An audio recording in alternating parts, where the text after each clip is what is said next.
So as far as smartphones are concerned, I started off this year with the Google Pixel 3a. I've been hearing a lot about how exceptional the phone was with regards to its price, performance, and the overall value that it offered, which motivated me to get one. And as such, I really enjoyed using the phone. And though I now use the Pixel 4a as my daily driver, I can still appreciate the Pixel 3a for what it is. A reliable Android phone with a great camera. And to be honest, I still use the Pixel 3a today. Yes, it can still take great photos compared to a lot of Android devices out there, and while there are some limitations to what it can do, I think it still holds up well as far as cameras and smartphones go. So once again, let's talk about the Pixel 3a camera. Alright, so for this video, I'll show some photos which I've taken over the course of several months while using the Pixel 3a. Let's start with some standard photos. I rather appreciate that the Pixel 3a can get great photos in most situations. More often than not, you can get good dynamic range, which is something that a lot of smartphones today still struggle with. Of course, if you're using an expensive flagship smartphone, then the dynamic range issue becomes an effortless affair. But if you take into consideration the low price and specs on the Pixel 3a, then this is definitely a phone that you'll want to take photos with more often. The same goes for contrast and exposure. Google's image processing software usually does a great job with balancing lighting on photographs. Saturation also strikes a good balance on this device. Of course, I'll admit that this can be a subjective discussion. Some people will probably prefer the saturation that you get on pictures from, say, a Galaxy device for example, while on the other hand, some will be quite content with what the Pixel 3a offers. With that said, I do prefer the level of warmth that Google's camera software gives photos, as they do have a more natural look to them. The level of sharpness on photos is also impressive. Now when you are indoors, this does tend to vary, so a bit of light when available always helps. In general, however, I'm still impressed with the level of low light photos that you can get on the Pixel 3a. Now, portrait mode on the Pixel 3a is probably my most favorite camera feature on this phone. It's a big part of why I continuously enjoy using the device, and it certainly does a good job of getting you great looking portrait shots, which is even more impressive considering that they were taken on a smartphone. Edge detection works decent for the most part, and while there are moments that do leave a lot to be desired, once you see the final result of your photos, you have to remember that you're working with a 12 megapixel single lens camera. There's bound to be hardware limitations, and this is understandable. Even on the front camera, portrait mode looks impressive.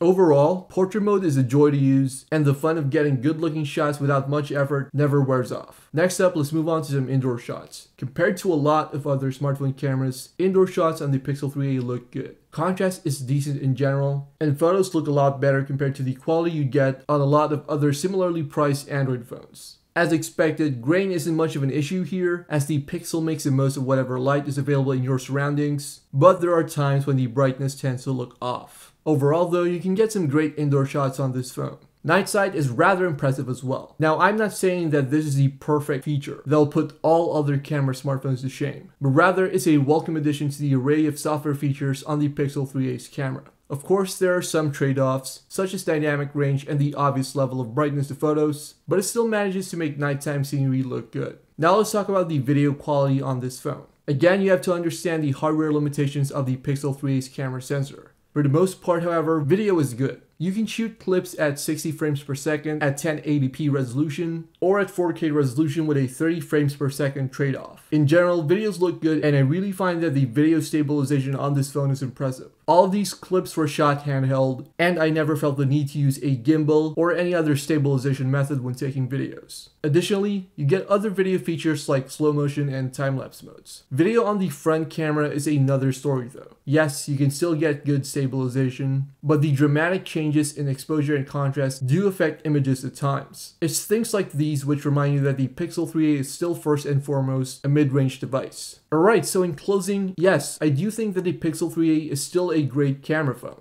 Google has made some nice improvements and changes in the camera department for this year's Pixel 4a. But honestly, the Pixel 3a is still a reliable device when it comes to mobile photography. Perhaps an issue I do have is the lack of a manual or pro settings mode in the camera app, and it would have been nice to see it on here. With all that said, however, it's got unique camera software, which sets it apart from the rest of the competition and makes a strong case for its continued presence in the Android landscape. Again, folks, I do appreciate you guys for checking out this video. For more videos, check out Team VRY here on YouTube. And once again, thanks for watching.